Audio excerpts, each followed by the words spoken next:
Thank you very much. Very much appreciated.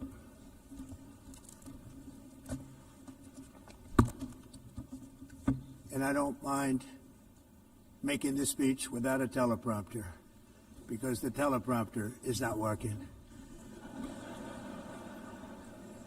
I feel very happy to be up here with you nevertheless, and that way you speak more from the heart.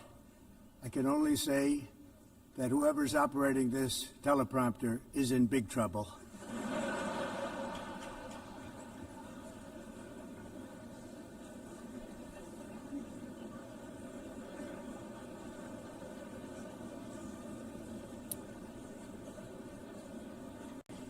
Hello, Madam First Lady.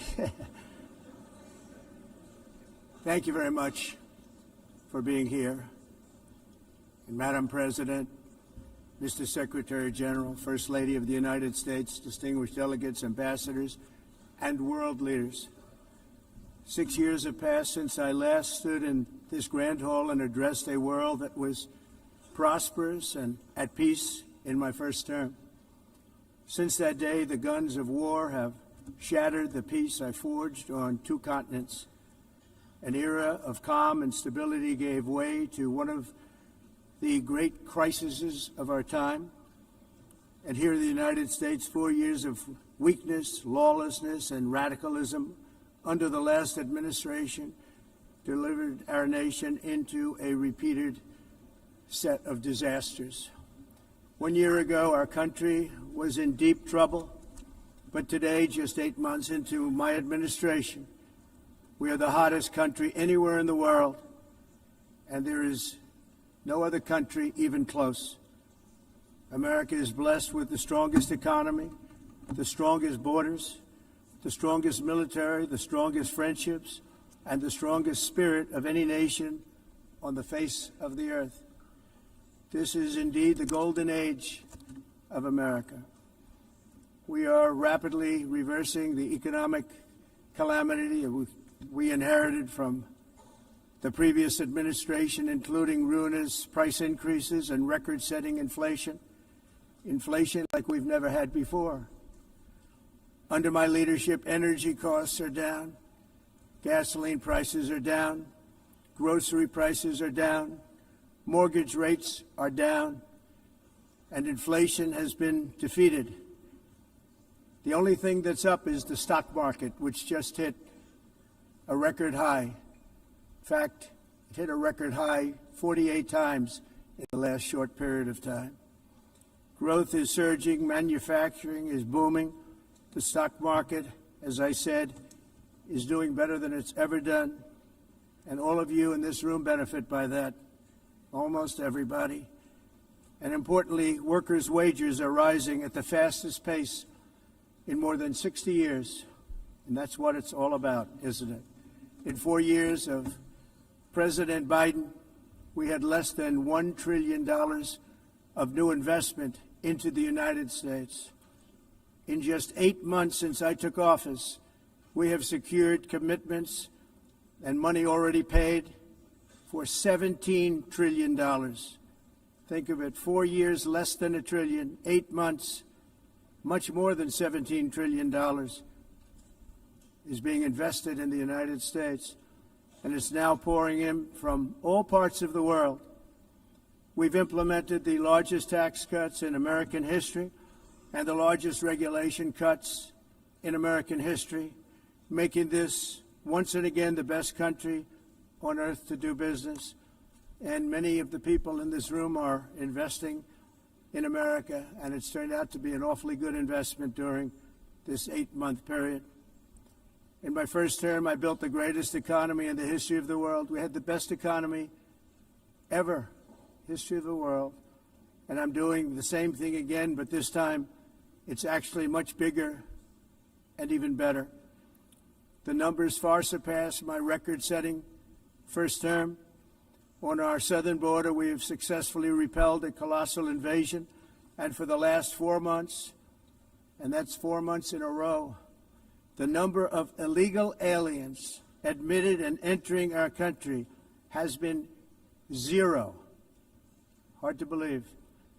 because if you look back just a year ago, it was millions and millions of people pouring in from all over the world, from prisons, from mental institutions, drug dealers. All over the world they came. They just poured into our country with the ridiculous open border policy of the Biden administration. Our message is very simple. If you come illegally into the United States, you're going to jail, or you're going back to where you came from, or perhaps even further than that. You know what that means. I want to thank the country of El Salvador for the successful and professional job they've done in receiving and jailing so many criminals that entered our country. And it was under the previous administration that the number became record-setting, and they're all being taken out. We have no choice. And other countries have no choice, because other countries are in the exact same situation with immigration. It's destroying your country, and you have to do something about it. On the world stage, America is respected again like it has never been respected before. You think about 2 years ago, 3 years ago, 4 years ago, or 1 year ago, we were a laughingstock all over the world. At the NATO summit in June, virtually all NATO members formally committed to increase defense spending, at my request, from 2% to 5% of GDP, making our alliance far stronger and more powerful than it was ever before. In May, I traveled to the Middle East to visit my friends and rebuild our partnerships in the Gulf and those valued relationships with Saudi Arabia, Qatar, and the UAE, and other countries are now, I believe, closer than ever before. My administration has negotiated one historic trade deal after another, including with the United Kingdom, the European Union, Japan, South Korea, Vietnam, Indonesia, the Philippines, Malaysia, and many, many others. Likewise, in a period of just 7 months, I have ended 7 unendable wars. They said they were unendable. You're never going to get them solved. Some were going for 31 years, 2 of them, 31, think of it, 31 years. One was 36 years. One was 28 years. I ended 7 wars. And in all cases, they were raging with countless thousands of people being killed. This includes Cambodia and Thailand, Kosovo and Serbia, the Congo and Rwanda, a vicious, violent war that was, Pakistan and India, Israel and Iran, Egypt and Ethiopia, and Armenia and Azerbaijan. It included all of them. No president or prime minister, and for that matter, no other country has ever done anything close to that. And I did it in just 7 months. It's never happened before. There's never been anything like that. I'm very honored to have done it. It's too bad that I had to do these things instead of the United Nations doing them. And sadly, in all cases, the United Nations did not even try to help in any of them. I ended 7 wars, dealt with the leaders of each and every one of these countries, and never even received a phone call from the United Nations offering to help in finalizing the deal. All I got from the United Nations was an escalator that on the way up stopped right in the middle. If the First Lady wasn't in great shape, she would have fallen. But she's in great shape. We're both in good shape. We both stood. And then a teleprompter that didn't work. These are the 2 things I got from the United Nations, a bad escalator and a bad teleprompter. Thank you very much. And by the way, it's working now. It just went on. Thank you.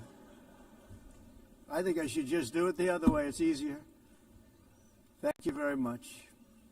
I didn't think of it at the time because I was too busy working to save millions of lives. That is the saving and stopping of these wars.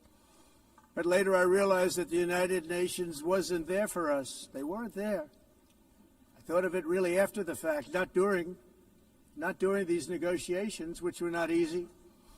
That being the case, what is the purpose of the United Nations? The UN has such tremendous potential. I've always said it. It has such tremendous, tremendous potential, but it's not even coming close to living up to that potential. For the most part, at least for now, all they seem to do is write a really strongly worded letter and then never follow that letter up. It's empty words, and empty words don't solve war. The only thing that solves war and wars is action. Now, after ending all of these wars and also earlier negotiating the Abraham Accords, which is a very big thing for which our country received no credit, never receives credit. Everyone says that I should get the Nobel Peace Prize for each one of these achievements. But for me, the real prize will be the sons and daughters who live to grow up with the mothers and fathers, because millions of people are no longer being killed in endless and unglorious wars. What I care about is not winning prizes, it's saving lives. We saved millions and millions of lives with the 7 wars. And we have others that we're working on, and you know that.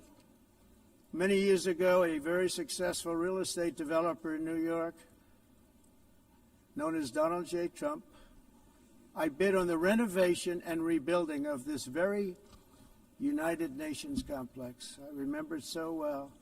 I said at the time that I would do it for $500 million, rebuilding everything. It would be beautiful. I used to talk about, I'm going to give you marble floors. They're going to give you terrazzo. I'm going to give you the best of everything. You're going to have mahogany walls. They're going to give you plastic. But they decided to go in another direction, which was much more expensive at the time, and which actually produced a far inferior product. And I realized that they did not know what they were doing when it came to construction, and that their building concepts were so wrong, and the product that they were proposing to build was so bad and so costly. It was going to cost them a fortune. And I said, and wait till you see the overruns. Well, I turned out to be right. They had massive cost overruns and spent between $2 and $4 billion on the building and did not even get the marble floors that I promised them. You walk on terrazzo. Do you notice that? As far as I'm concerned, frankly, looking at the building and getting stuck on the escalator, they still haven't finished the job. They still haven't finished. That was years ago.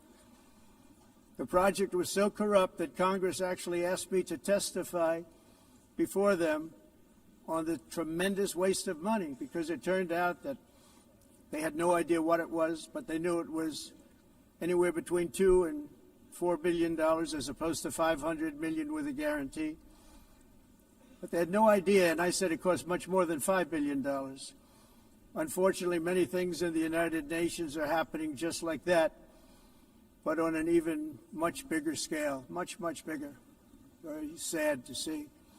Whether the UN can manage to play a productive role, I've come here today to offer the hand of American leadership and friendship to any nation in this assembly that is willing to join us in forging a safer, more prosperous world. And it's a world that we'll be much happier with. A dramatically better future is within our reach. But to get there, we must reject the failed approaches of the past and work together to confront some of the greatest threats in history. There is no more serious danger to our planet today than the most powerful and destructive weapons ever devised by man, of which the United States, as you know, has many. Just as I did in my first term, I've made containing these threats a top priority, starting with the nation of Iran. My position is very simple. The world's #1 sponsor of terror can never be allowed to possess the most dangerous weapon. That's why, shortly after taking office, I sent the so-called Supreme Leader a letter making a generous offer. I extended a pledge of full cooperation in exchange for a suspension of Iran's nuclear program. The regime's answer was to continue their constant threats to their neighbors and U.S. interests throughout the region, and some great countries that are right nearby. Today, many of Iran's former military commanders, in fact, I can say almost all of them, are no longer with us. They're dead. And 3 months ago, in Operation Midnight Hammer, 7 American B-2 bombers dropped the 14 30,000-pound each bombs on Iran's key nuclear facilities, totally obliterating everything. No other country on earth could have done what we did. No other country has the equipment to do what we did. We have the greatest weapons on earth. We hate to use them. But we did something that for 22 years people wanted to do. With Iran's nuclear enrichment capacity demolished, I immediately brokered an end to the 12-day war, as it's called, between Israel and Iran, with both sides agreeing to fight no longer. As everyone knows, I have also been deeply engaged in seeking a ceasefire in Gaza. Have to get that done. Have to get it done. Unfortunately, Hamas has repeatedly rejected reasonable offers to make peace. We can't forget October 7th, can we? Now, as if to encourage continued conflict, some of this body is seeking to unilaterally recognize a Palestinian state.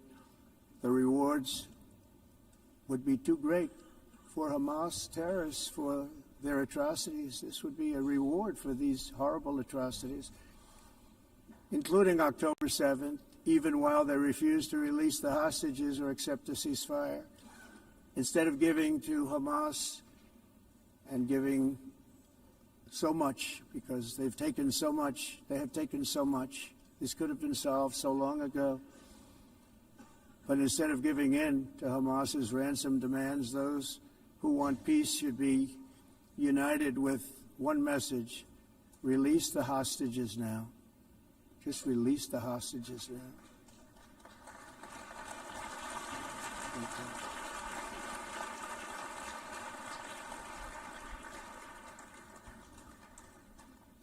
Thank you. As we have got to come together, and we will come together, got to get it done. We have to stop the war in Gaza immediately. We have to stop it. We have to get it done. We have to negotiate, immediately have to negotiate peace. We got to get the hostages back. We want all 20 back.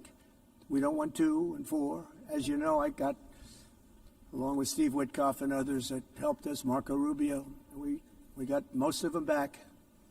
We were involved in all of them. But I always said the last 20 are going to be the hardest, and that's exactly what happened.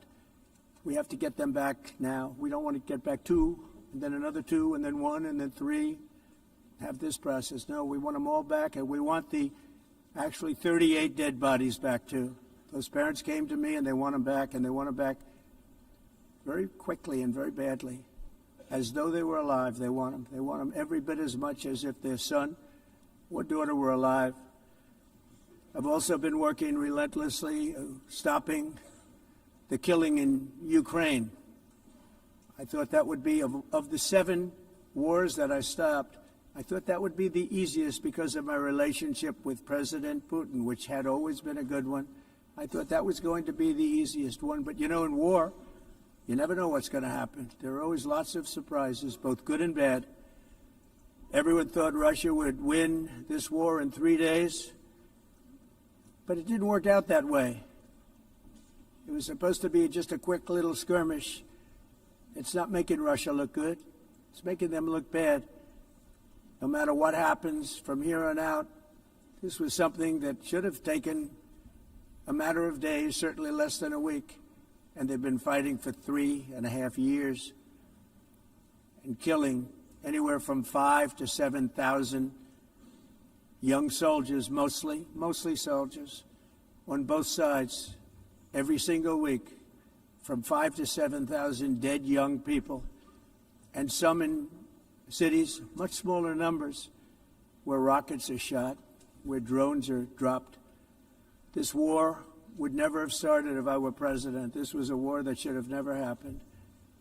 It shows you what leadership is, what bad leadership can do to a country. Look what happened to the United States, and look where we are right now in just a short period of time. The only question now is how many more lives will be needlessly lost on both sides. China and India are the primary funders of the ongoing war by continuing to purchase Russian oil.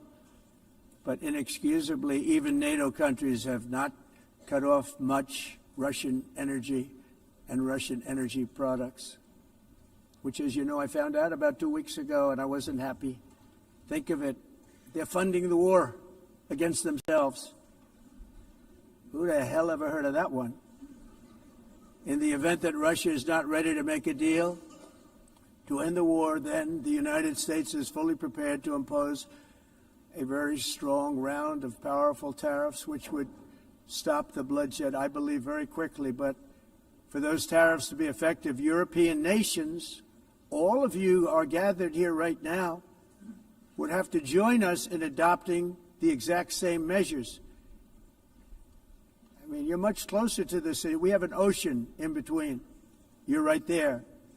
And Europe has to step it up.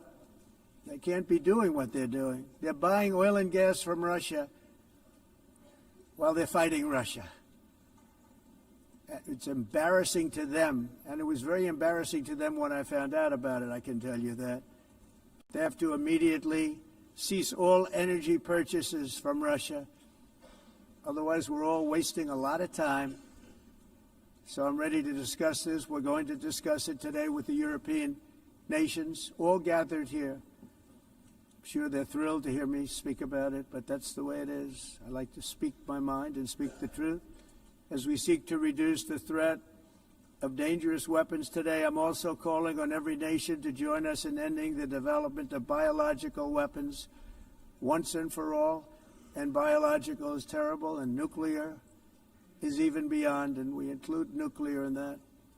We want to have a cessation of the development of nuclear weapons. We know, and I get to view it all the time. Sir, would you like to see? And I look at weapons that are so powerful that we just can't ever use them. If we ever use them, the world literally might come to an end.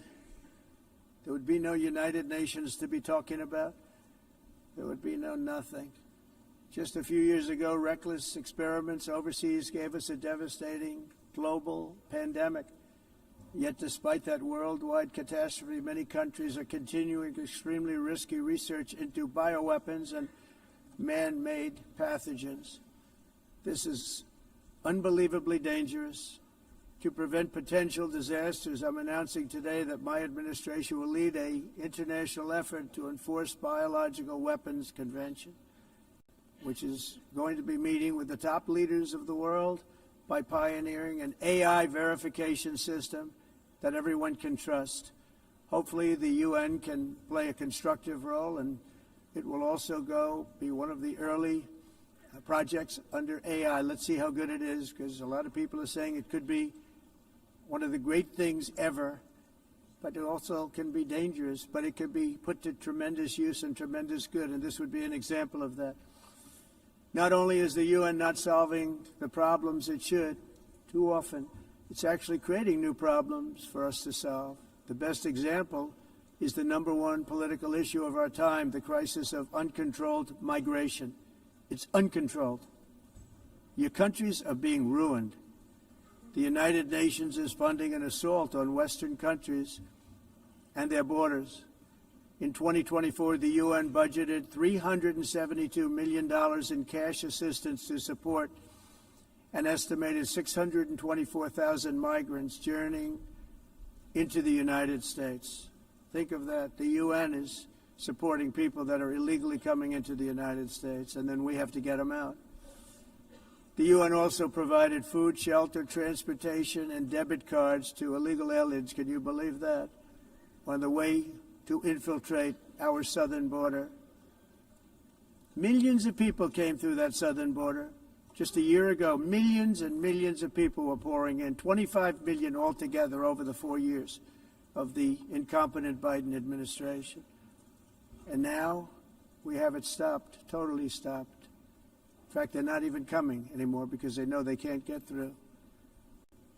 But what took place is totally unacceptable. The UN is supposed to stop invasions, not create them and not finance them.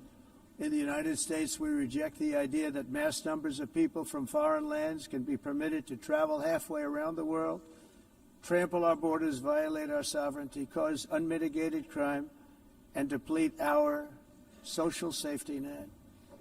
We have reasserted that America belongs to the American people, and I encourage all countries to take their own stand in defense of their citizens as well. You have to do that because I see it. I'm not mentioning names. I see it, and I could call every single one of them out. You're destroying your countries. They're being destroyed. Europe is in serious trouble. They've been invaded by a force of illegal aliens like nobody's ever seen before. Illegal aliens are pouring into Europe. Nobody is ever, and nobody's doing anything to change it, to get them out. It's not sustainable. And because they choose to be politically correct, they're doing just absolutely nothing about it. And I have to say, I look at London, where you have a terrible mayor, terrible, terrible mayor, and it's been so changed, so changed. Now they want to go to Sharia law, but you're in a different country. You can't do that. Both the immigration and their suicidal energy ideas will be the death of Western Europe if something is not done immediately. This cannot be sustained. What makes the world so beautiful is that each country is unique. But to stay this way, every sovereign nation must have the right to control their own borders. You have the right to control your borders, as we do now, and to limit the sheer numbers of migrants entering their countries and paid for by the people of that nation that were there and that built that particular nation at the time. They put their blood, sweat, tears, money into that country, and now they're being ruined. Proud nations must be allowed to protect their communities and prevent their societies from being overwhelmed by people they have never seen before, with different customs, religions, with different everything. Where migrants have violated laws, lodged false asylum claims, or claimed refugee status for illegitimate reasons, they should, in many cases, be immediately sent home. And while we will always have a big heart for places and people that are struggling and truly compassionate, answers will be given. We have to solve the problem, and we have to solve it in their countries, not create new problems in our countries. And we are very helpful to a lot of countries that are just not able to send their people anymore. They used to send them to us in caravans of 25,000, 30,000 people each. These massive caravans of people pouring into our country, totally unchecked and unvetted. But not anymore. According to the Council of Europe, in 2024, almost 50% of inmates in German prisons were foreign nationals or migrants. In Austria, the number was 53% of the people in prisons were from places that weren't from where they are now. In Greece, the number was 54%, and in Switzerland, beautiful Switzerland, 72% of the people in prisons are from outside of Switzerland. When your prisons are filled with so-called asylum seekers who repaid kindness, and that's what they did, they repaid kindness with crime, it's time to end the failed experiment of open borders. You have to end it now. See, I can tell you, I'm really good at this stuff. Your countries are going to hell. In America, we've taken bold action to swiftly shut down uncontrolled migration. Once we started detaining and deporting everyone who crossed the border and removing illegal aliens from the United States, they simply stopped coming. They're not coming anymore. We're getting a lot of credit, but they're not coming anymore. This was a humanitarian act for all involved, because on the trips up, thousands of people a week were dying. Women were being raped. Nobody's ever seen anything like it. Raped, horribly beaten, raped. On the trip up, the journey up, it was a long walk. It was a long, arduous journey, indeed. And it was also a historic victory against human trafficking throughout the region. What we did was a victory, and we saved so many lives of people that wouldn't make the journey. That journey was loaded up with death. loaded up with death. Dead bodies all along the roads of jungles to get up. They go through jungles, they go through areas so hot you couldn't breathe. They were dying of suffocation, areas so hot that you couldn't breathe. Dead bodies all over. By them not coming, we're saving tremendous numbers of lives. My people have done a fantastic job in doing what they did, and the American public agrees with it. I mean, I was very proud to see this morning I have the highest poll numbers I've ever had. Part of it is because of what we've done on the border. I guess the other part is what we've done in the economy. Joe Biden's policies empowered murderous gangs, human smugglers, child traffickers, drug cartels, and prisoners from all over the world. The previous administration also lost nearly 300,000 children. Think of that. They lost more than 300,000 children, little children, who were trafficked into the United States on the Biden watch, many of whom have been raped, exploited, and abused, and sold. Sold. Nobody talks about that. The fake news doesn't write about it. With many others, young children who are missing or dead. And we found a lot of these children, and we're sending them back, and we've been sending them back to their parents. They said, nobody knows who they are. They said, where do you come from? And they'll give us a country, and we'll find out, and we'll figure it out, and we'll bring them back to their homes. And the mother and father rush to the door, and their tears in their eyes. They can't believe that they're seeing their son or daughter, their little son or daughter again. We've done almost 30,000 of them so far. Any system that results in the mass trafficking of children is inherently evil. Yet that is exactly what the globalist migration agenda has done, and it's what it's all about. In America, those days, as you know, are over. The Trump administration is working, and we are continuing to work to track down the villains that are causing this problem, and also, as I said, to get back the 30,000 we've already returned. Now I think we're going to have another. We're going to find a lot. You're not going to find all of them. 300, more than 300,000. They're lost or they're dead. They're lost or they're dead because of the animals that did this. To protect our citizens, I've also designated multiple savage drug cartels as far as and you see this, and you see it happening right before your eyes. Let's put it this way. People don't like taking big loads of drugs in boats anymore. There aren't too many boats that are traveling on the seas by Venezuela. They tend not to want to travel very quickly anymore. And we've virtually stopped drugs coming into our country by sea. We call them the water drugs. They kill hundreds of thousands of people. I've also designated multiple savage drug cartels as far as foreign terrorist organizations, along with two bloodthirsty transnational gangs, probably the worst gangs anywhere in the world, MS-13 and Tren de Aragua. Tren de Aragua is from Venezuela, by the way. Such organizations torture, maim, mutilate, and murder with impunity. They're the enemies of all humanity. For this reason, we've recently begun using the supreme power of the United States military to destroy Venezuelan terrorists and trafficking networks led by Nicolas Maduro. To every terrorist thug smuggling poisonous drugs into the United States of America, please be warned that we will blow you out of existence. That's what we're doing. We have no choice. Can't let it happen. They're destroying. I believe we lost 300,000 people last year to drugs, 300,000. Fentanyl and other drugs. Each boat that we sink carries drugs that would kill more than 25,000 Americans. We will not let that happen. Energy is another area where the United States is now thriving like never before. We're getting rid of the falsely named renewables. By the way, they're a joke. They don't work. They're too expensive. They're not strong enough to fire up the plants that you need to make your country great.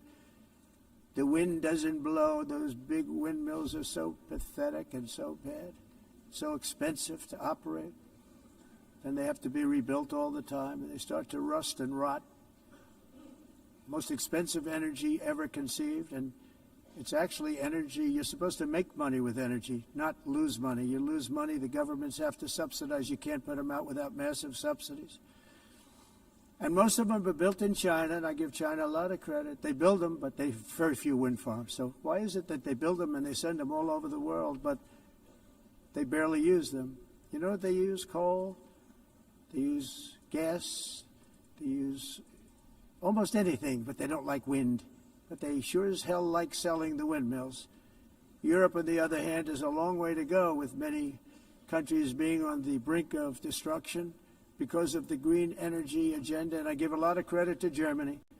Germany was being led down a very sick path, both on immigration, by the way, and on energy.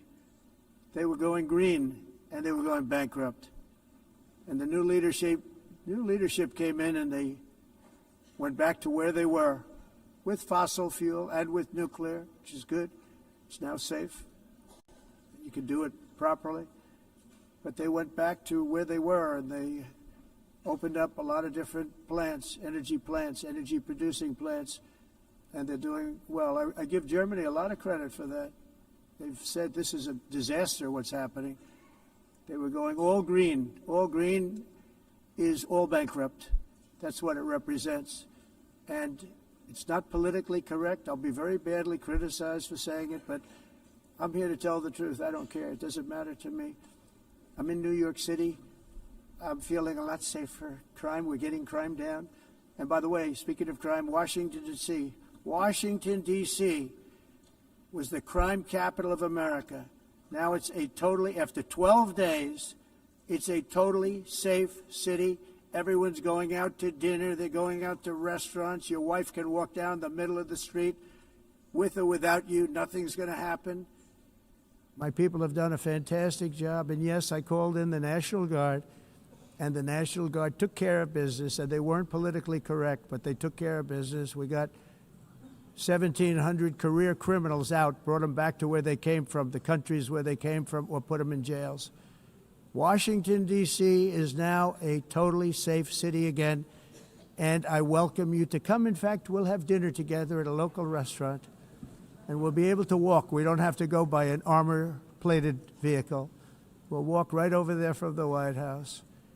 They've given up their powerful edge, a lot of the countries that we're talking about, in oil and gas, such as essentially closing the great North Sea oil. Oh, the North Sea, I know it so well. Aberdeen was the oil capital of Europe, and there's tremendous oil that hasn't been found in the North Sea, tremendous oil. And I was with the Prime Minister I respect and like a lot, and I said, you're sitting with the greatest asset. They essentially closed it by making it so highly taxed that no developer, no oil company can go there. They have tremendous oil left, and more importantly, they have tremendous oil that hasn't even been found yet. And what a tremendous asset for the United Kingdom. And I hope the Prime Minister is listening, because I told it to him 3 days in a row. That's all he heard. North Sea oil, North Sea, because I want to see them do well. I want to stop seeing them ruining that beautiful Scottish and English countryside with windmills and massive solar panels that go 7 miles by 7 miles, taking away farmland.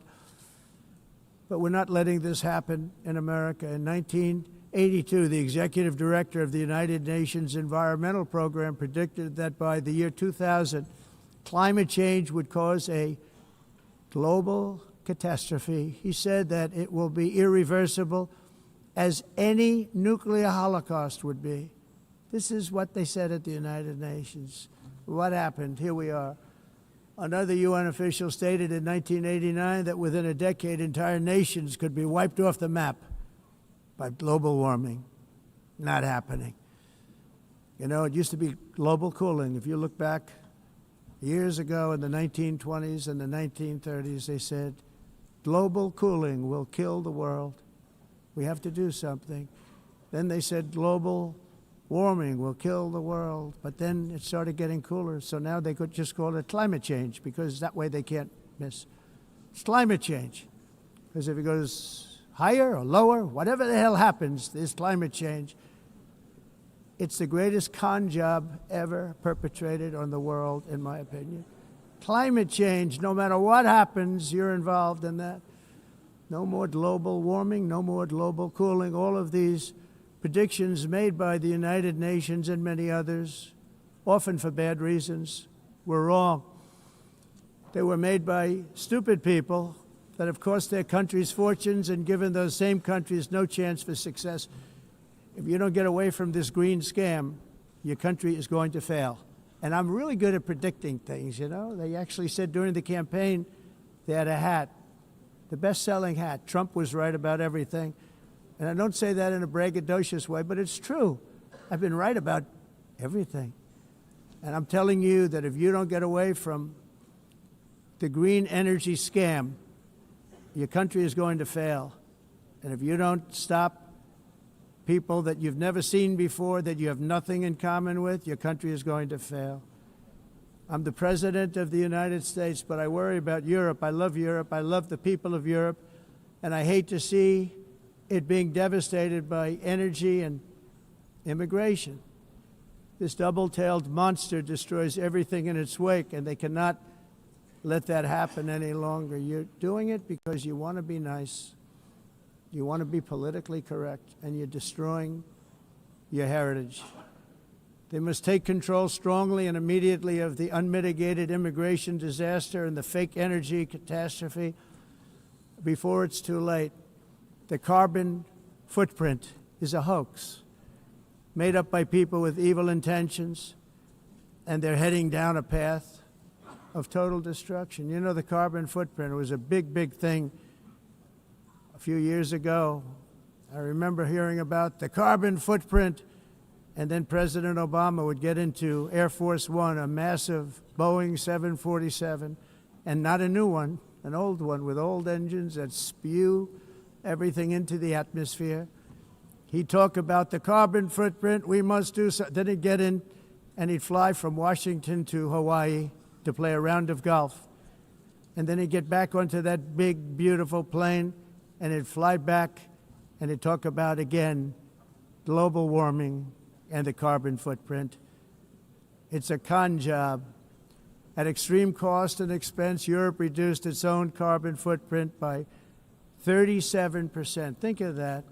Congratulations, Europe. Great job. You cost yourself a lot of jobs, a lot of factories closed, but you reduced the carbon footprint by 37%. However, for all of that sacrifice and much more, it's been totally wiped out and then some by a global increase of 54%. Much of it coming from China and other countries that are thriving around China, which now produces more CO2 than all the other developed nations in the world. So all of these countries are working so hard on the carbon footprint, which is nonsense, by the way. It's nonsense. You know, it's interesting.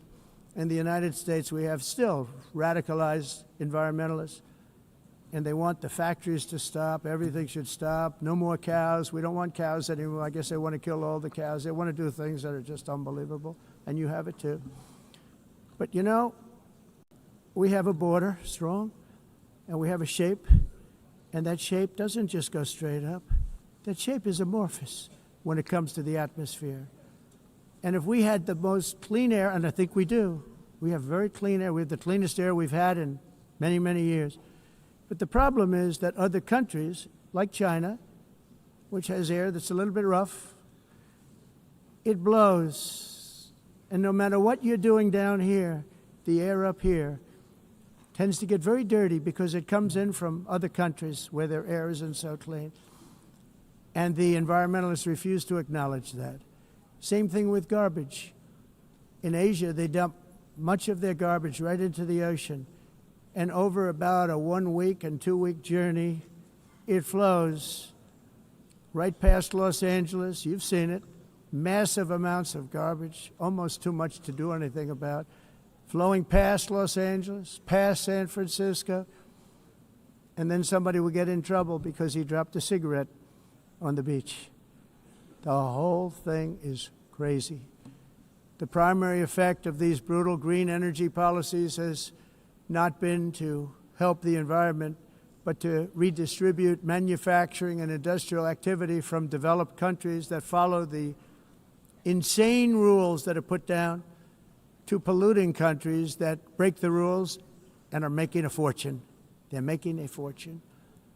European electricity bills are now 4 to 5 times more expensive than those in China, and 2 to 3 times higher than the United States. And our bills are coming way down. You probably see that our gasoline prices are way down. You know, we have an expression, drill, baby, Nós drill. reduzimos And os that's what we're custos doing. de energia porque nós faremos como vamos fazer tudo isso, reduzir os custos de energia, e os custos diminuíram nos Estados Unidos. Por exemplo, se você olhar nos países em faturas de mas nós nos Estados Unidos conseguimos usar eles e evitar aumento da temperatura, porque é muito caro também usar nada e ninguém usa.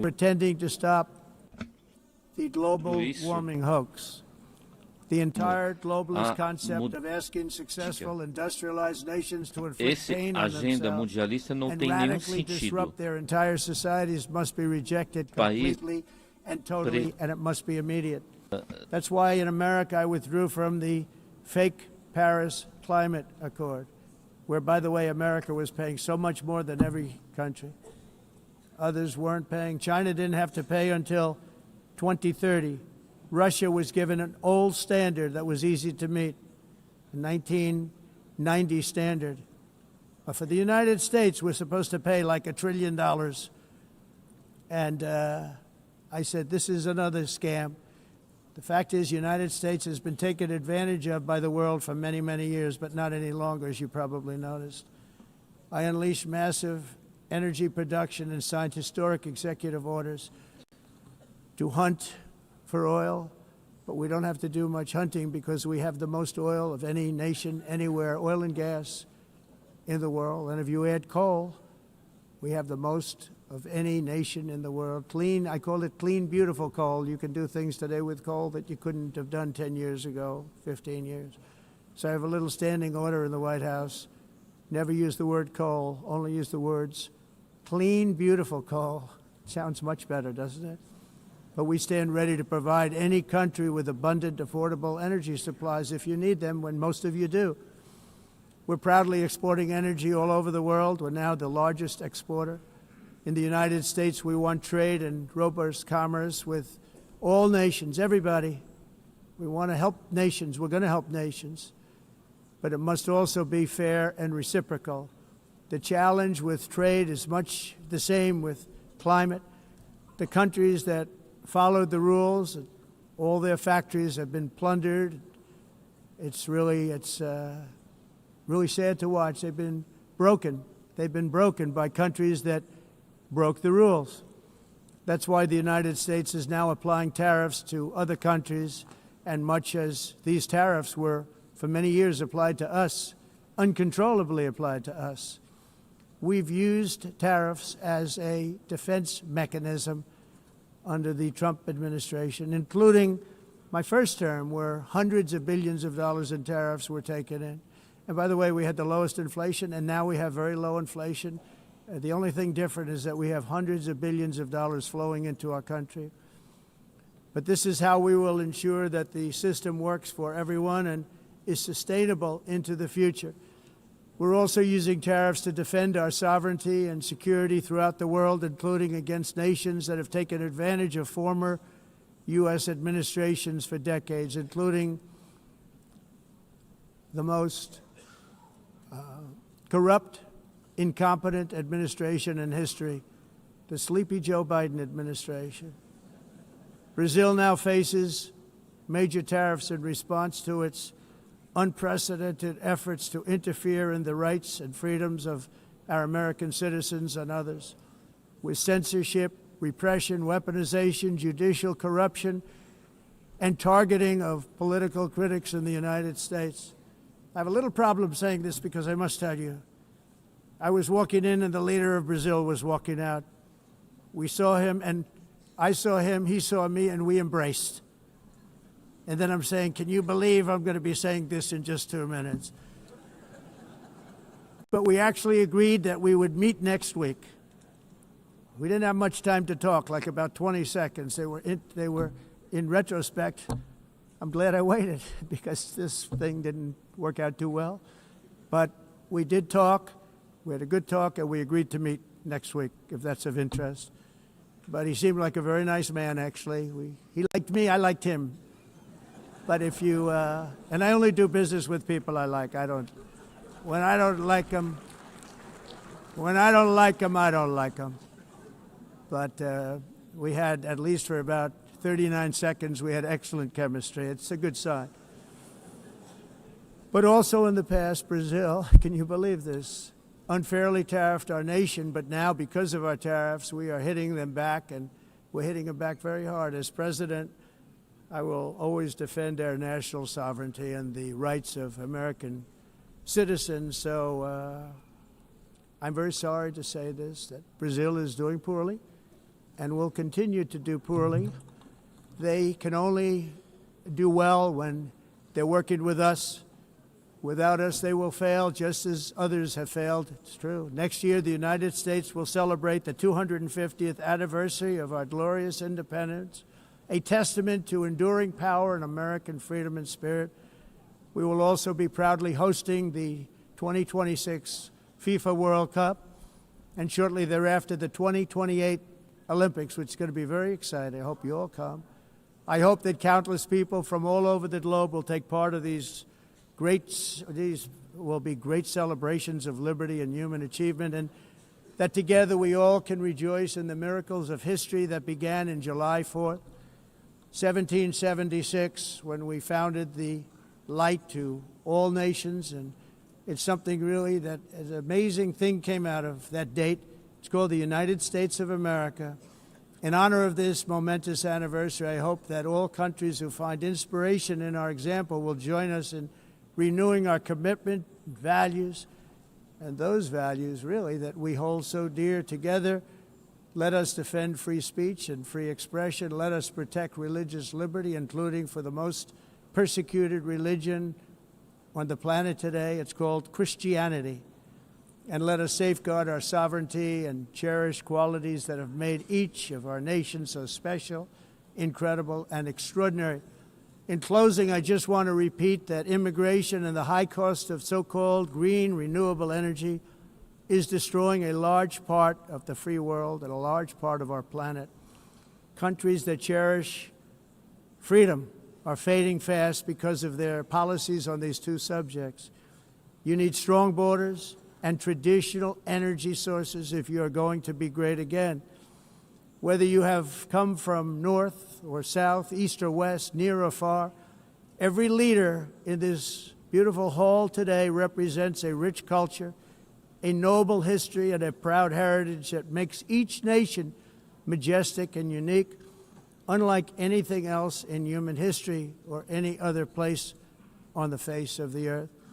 From London to Lima, from Rome to Athens, from Paris to Seoul, from Cairo to Tokyo and Amsterdam to right here in New York City, we stand on the shoulders of the leaders and legends, generals and giants, heroes and titans who won and built our beloved nations, all of our nations, with their own courage, strength, spirit, and skill. Our ancestors climbed mountains, conquered oceans, crossed deserts, and trekked over wide open plains. They charged into thunderous battles, plunged into grave dangers, and they were soldiers and farmers and workers and warriors and explorers and patriots. They built towns into cities, tribes into kingdoms, ideas into industries, and small islands into mighty empires. You're a part of all of that. They were champions for their people who never gave up and who never, ever gave in. Their values defined our national identities. Their visions forged our magnificent destiny. Everybody in this room is a part of it in your own way. Each of us inherits the deeds and the myths the triumphs, the legacies of our own heroes and founders who so bravely showed us the way. Our ancestors gave everything for homelands that they defended with pride, with sweat, with blood, with life, and with death. Now the righteous task of protecting the nations that they built belongs to each and every one of us. So together let us uphold our sacred duty to our people and to our citizens. Let us protect their borders, ensure their safety, preserve their cultures, treasure, and traditions, and fight, fight, fight for their precious dreams and their cherished freedoms. And in friendship and really a beautiful vision, let us all work together to build a bright, beautiful planet, a planet that we all share, a planet of peace and a world that is richer, better, and more beautiful than ever before. That can happen. It will happen. It will happen, and I hope it can happen and start right now, right at this moment. We'll turn it around. We're going to make our countries better, safer, more beautiful. We're going to take care of our people. Thank you very much. It's been an honor. God bless the nations of the world. Thank you very much. Bye.